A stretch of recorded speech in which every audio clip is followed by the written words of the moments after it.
Hello, I'm Jared Taylor with American Renaissance. Diversity, equity, and inclusion are the national religion. The initials DEI, pronounced Dei, mean God in Latin, and DEI is the guiding deity of the United States. Its goal of equity, repeatedly stated, is equal outcomes for every racial group. This guarantees disaster because racial groups are not equal. DEI is everywhere. Take the American Privacy Rights Act of 2024. Congress wants to set up rules for how companies use your personal information. But the bill would force racial quotas into just about every part of our lives. So far, only Reason magazine seems to have figured this out in an article called "Congress is Preparing to Restore Quotas in College Admissions," and everywhere else. There is a vicious bit of language buried on page 35 of the proposed bill. It's trying to make sure artificial intelligence ignores racial reality and spits out equity. It would legally require the kind of thinking that made Google's image generation program invent Black, Asian, and Indian founding fathers, female popes, and Vikings who look like Genghis Khan. The bill says algorithms must not have potential harms. But the definition of an algorithm is so broad it includes anything that uses numbers to make decisions. That would include banks looking at credit scores to avoid lending money to deadbeats. But what's the potential harm of that? Disparate impact. More blacks and whites have bad scores, so using them to decide who gets loans has a disparate impact on blacks. The only way to avoid disparate impact would be deliberately to distort decision-making so that people of all races get the same group results. Not the same treatment, the same results. What's this got to do with data privacy? Nothing. It's about how you use the data, and you better use it to promote equity. Disparate impact goes back to a 1971 U.S. Supreme Court decision called Griggs versus Duke Power. If you have a standard for hiring and minorities can't meet that standard as often as whites do, that's disparate impact, and it is assumed to be discrimination. You might want to hire computer programmers only if they have IQs of at least 125. That would have a disparate impact on blacks and be illegal because whites are 30 times more likely than blacks to have IQs that high. Just about any standard, whether it's a passing grade on a test or good credit or not having a criminal record, has a disparate impact. There are some very capable blacks, but as a group, they almost never measure up. Some job requirements are essential. Lifeguards have to know how to swim. If you can show that your job requirement is absolutely essential for the job, you can stick to it even if blacks are less likely to meet it. But what's essential? Do policemen have to have clean criminal records? Or is it okay to have a few felonies?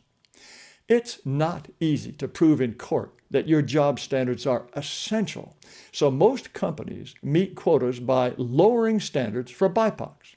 That's what DEI is: discrimination against whites and sometimes Asians. Back to the Privacy Act. It says anyone using personal data, and that's just about everyone, has to mitigate potential harms from covered algorithms. And anything that uses numbers is a covered algorithm. The harm is disparate impact on the basis of individuals' race, color, religion, national origin, sex, or disability status. Weirdly, the bill also forbids disparate impact on the basis of individuals' political party registration status. I've never seen that before. But it means you could have an uplift program for unemployed dropouts. They are more likely to be Democrats than Republicans, so there would be a disparate impact on Republicans. As I said, under Griggs, you can have disparate impact for essential hiring standards, but not in this bill, no exceptions.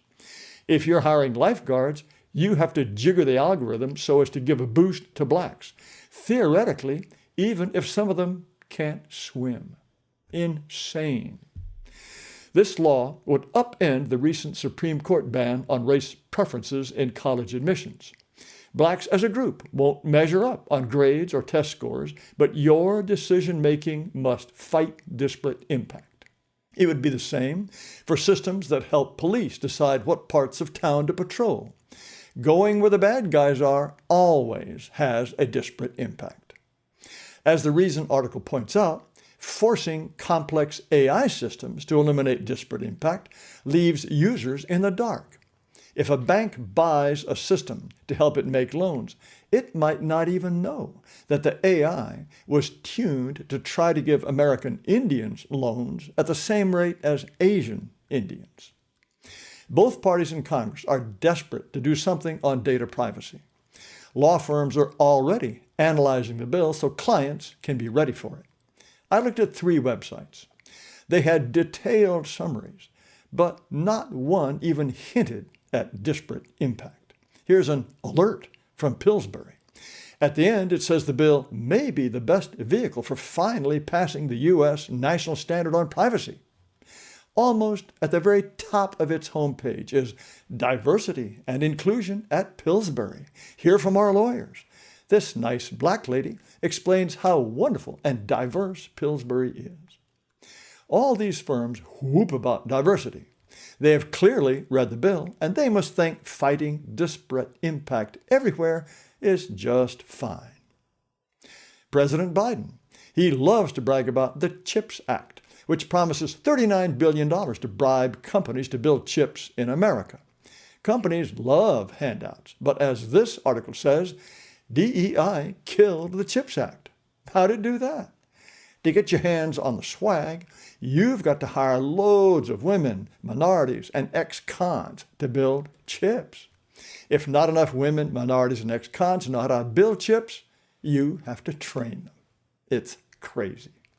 If you're building a plant, you have to hire women, minorities, and ex-cons to build it and provide childcare for these imaginary lady electricians and bulldozer drivers. As the article notes, the world's best chip makers are tired of being pawns in the CHIP Act's political games. They've quietly given up on America. How's this for a headline? Biden's DEI rules are worse than Hamas. Top microchip makers are postponing U.S. expansion and instead expanding in dangerous Israel because American grants come with so many equity caveats. Well, that was Intel. Taiwan's semiconductor manufacturing company, the world's top producers, sniffed at the money and decided to let Joe Biden keep it. Instead, it's building a second plant in Japan, which is not run by morons. Chip makers can just build new factories somewhere else. But in this privacy bill, there is no way out. Here's more equity foolishness. The California lower house has already passed a bill to require shorter criminal sentences for BIPOCs. It passed 58-13 and is now in the Senate. It requires that whenever the court has discretion to determine the appropriate sentence, the court presiding over a criminal matter shall consider the disparate impact on historically disfranchised and system-impacted populations. Disparate impact again. The only way to avoid it is to have equal outcomes, not equal treatment for people of different races. Not enough white guys in the big house for armed robbery? Well, just stop sending black armed robbers to prison. Speaking of California, guess how many full-time equity bureaucrats there are at Stanford University? At least 177. And guess which school has the most? The highest concentration is in Stanford's medical school, which has at least 46 diversity officials. I used to think that at least med schools and flight training wouldn't fall for this stuff. Silly me. That's where you have to lower the standards the most, because all that wicked disparate impact viciously kept BIPOCs out for generations. These are astonishing times. Just 3 weeks ago, I made a video called Where DEI Comes to Die. 11 states have passed laws banning anything that smells of DEI in state universities. And at one university, the whole gender studies department got the axe. The feds, though, are completely ruled by DEI, as are some of the states. But other states aren't. Assuming this crazy privacy law doesn't kill off good sense everywhere, divisions between states will widen.